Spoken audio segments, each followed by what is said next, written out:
According to justice.gov, there have been two people arrested for alleged conspiracy to launder $4.5 billion in stolen cryptocurrency, right? So the government seized $3.6 billion in stolen cryptocurrency directly linked to the 2016 hack of virtual currency exchange, which I think is Bitfinex. But let's get right into the story. And by the way, for those that are like listening to this is literally being posted on the justice.gov website.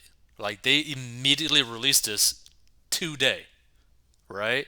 The Department of Justice. So just keep that in mind. Two individuals were arrested this morning in Manhattan for an alleged conspiracy to launder cryptocurrency that was stolen during the 2016 hack of Bitfinex, right? Yep, Bitfinex, a virtual currency exchange presently valued at approximately $4.5 billion. Thus far, law enforcement has seized over $3.6 billion in cryptocurrency linked to that hack. Today's arrest in the department's largest financial seizure ever showed that cryptocurrency is not a safe haven for criminals, said Deputy Attorney General Lisa O. Monaco. In a futile effort to maintain digital anonymity, the defendants laundered stolen funds through a labyrinth of cryptocurrency transactions. Thanks to the meticulous work of law enforcement, the department once again showed how it can and will follow the money no matter what form it takes. See, here's the thing, right? Because a lot of people make comments about cryptocurrency mainly being used by criminals, right? The thing that people don't understand is that the currency that is used as the number one currency in terms of transactions for criminal activity is actually the US dollar, like the cash version of US dollar and also the counterfeit version of US dollar. Like there's literal countries where like 70 to 80% of the circulating money is counterfeit US dollars. So it's absolutely crazy when you really think about it. Because the thing with cryptocurrency, everything can be basically be tracked, right? So you don't have any privacy really. So today, federal law enforcement demonstrates once again that we can follow money through the blockchain and that we will not allow cryptocurrency to be a safe haven for money laundering or a zone of lawlessness within our financial system, said Assistant Attorney General Kenneth A. Polite Jr. What a name, Polite, of the Justice Department's Criminal Division. The arrests today show that we will take a firm stand against those who allegedly try to use virtual currencies for criminal purposes. Ilya Lichtenstein, 34, and his wife, Heather Morgan, who apparently is a rapper, 31, both of New York, New York, are scheduled to make their initial appearances in federal court today at 3 p.m. in Manhattan, which has already surpassed, right? So, according to court documents, Liechtenstein and Morgan allegedly conspired to launder the proceeds of 119,754 Bitcoin that were stolen from Bitfinex's platform after a hacker breached Bitfinex systems and initiated more than 2,000 unauthorized transactions. Those unauthorized transactions sent the stolen Bitcoin to a digital wallet under Liechtenstein's control. Over the last 5 years, approximately 25,000 of those stolen Bitcoin were transferred out of Liechtenstein's wallet via a complicated money laundering process that ended with some of the stolen funds being deposited into financial accounts controlled by Liechtenstein and Morgan. The remainder of the stolen funds, comprising more than 94,000 Bitcoin, remain in the wallet used to receive and store the illegal proceeds from the hack. After the execution of court-authorized search warrants of online accounts controlled by Liechtenstein and Morgan, special agents obtained the access to files within an online account controlled by Liechtenstein. Those files contained the private keys required to access the digital wallet that directly received the funds stolen from Bitfinex, and allowed special agents to lawfully seize and recover more than 94,000 Bitcoin that had been stolen from Bitfinex. The recovered Bitcoin was valued at over $3.6 billion at the time of the seizure. So, cryptocurrency and the virtual currency exchanges trading in it comprise an expanding part of the U.S. financial system. But digital currency heists executed through complex money laundering schemes could undermine confidence in cryptocurrency, said U.S. Attorney Matthew M. Graves for the District of Columbia. The Department of Justice and our office stand ready to confront these threats by using 21st century investigative techniques to recover the stolen funds and to hold the perpetrators accountable. The criminal complaint alleges that Liechtenstein and Morgan employed numerous sophisticated laundering techniques, including using fictitious identities to set up online accounts, utilizing computer programs to automate transactions, a laundering technique that allows for many transactions to take place in a short period of time, depositing the stolen funds into accounts at a variety of virtual currency exchanges and darknet markets, and then withdrawing the funds, which obfuscates the trail of the transaction history by breaking up the fund flow. So converting Bitcoin to other forms of virtual currency, including anonymity enhanced virtual currency AEC, in a practice known as chain hopping, and using US based business accounts to legitimize their banking activity. So in a methodical and calculated scheme, the defendants allegedly laundered and disguised their vast fortune, said Chief Jim Lee of IRS Criminal Investigation, IRSCI. The IRSCI Cybercrimes Unit special agents have once again unraveled a sophisticated laundering technique enabling them to trace, access, and seize the stolen funds, which has amounted to the largest cryptocurrency seizure to date, valued at more than $3.6 billion. Criminals always leave tracks, and today's case is a reminder that the FBI has the tools to follow the digital trail, wherever it may lead, said FBI Deputy Director Paul M. Abbate. Thanks to the persistent and dedicated work of our FBI investigative teams and law enforcement partners, we're able to uncover these sorts of even the most sophisticated schemes and bring justice to those who try to exploit the security of our financial infrastructure. Financial crime strikes at the core of our national and economic security. With a hack of this magnitude, public and private sector collaboration is crucial to ensure continued consumer confidence in our financial system, said Acting Executive Associate Director Steve Francis of Homeland Security Investigation (HSI). Ilya Liechtenstein and his wife Heather Morgan attempted to subvert legitimate commerce for their own nefarious purposes, operating with perceived anonymity. Today's action demonstrates HSI's commitment and ability to work with a coalition of the willing to unravel these technical fraud schemes and identify the perpetrators regardless of where they operate. Liechtenstein and Morgan are charged with conspiracy to commit money laundering, which carries a maximum sentence of 20 years in prison, and conspiracy to defraud the United States, which carries a maximum sentence of 5 years in prison. A federal district court judge will determine any sentence after considering the U.S. sentencing guidelines and other statutory factors.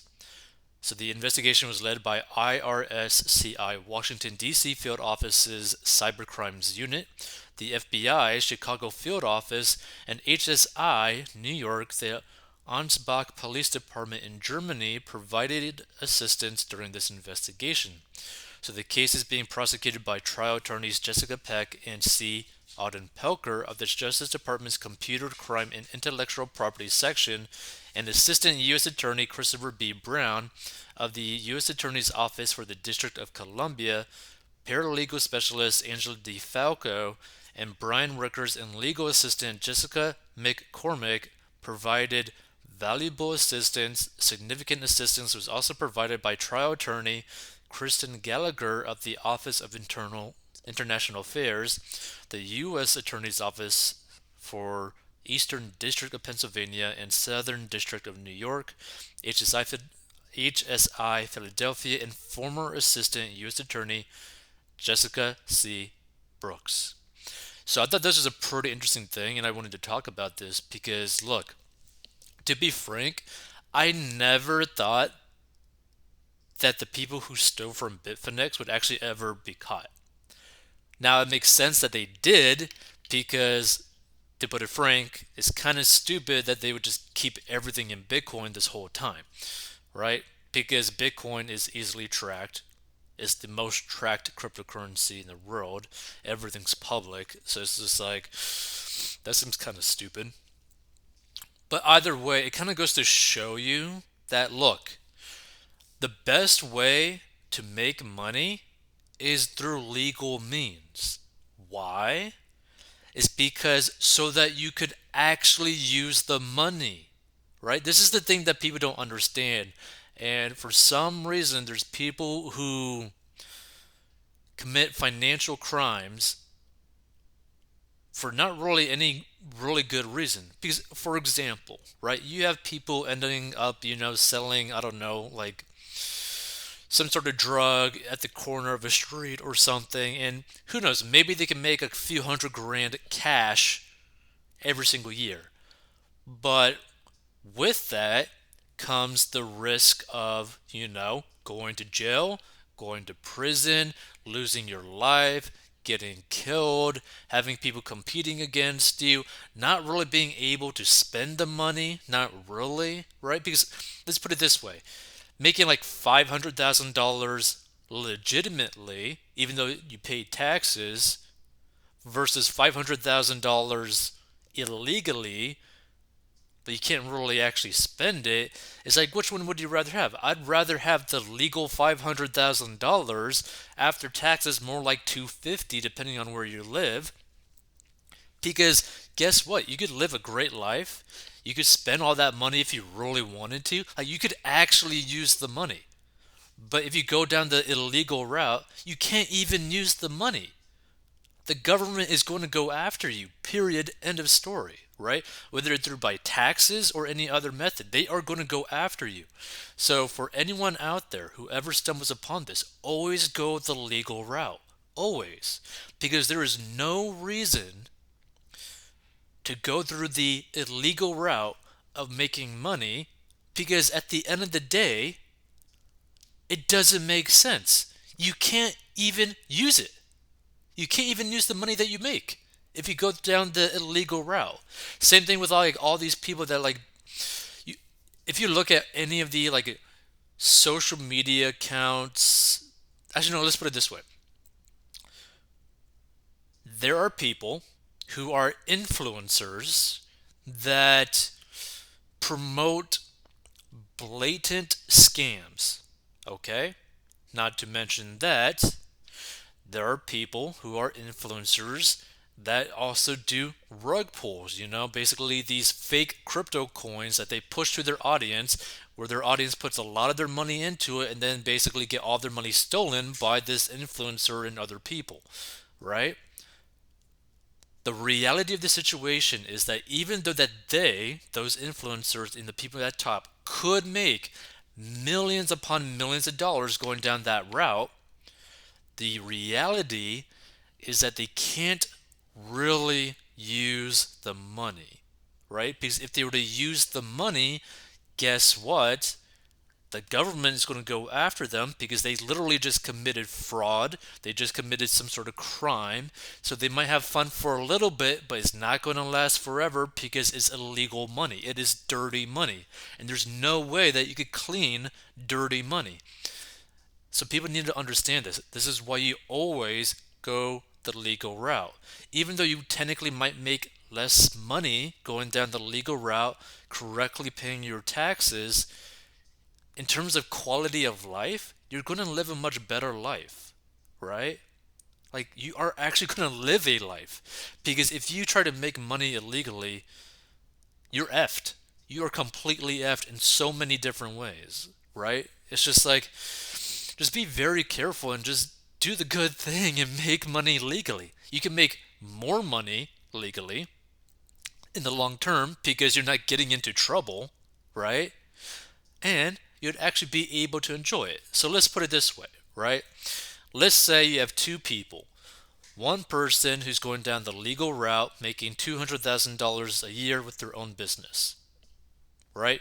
And let's just say the $200,000 is before taxes, so maybe after taxes, let's just say 100,000 after taxes. Okay. Then you got another person who's making $200,000 who's not paying taxes because they're doing it illegally, right? Well, who do you think is going to have a better life? The person who has $100,000 after taxes doing it legally, or the person with $200,000 with basically illegal money? The person with $100,000 after taxes is going to live a much better life. One, they're going to have less stress. Two, they're not going to be at risk of going to prison over it.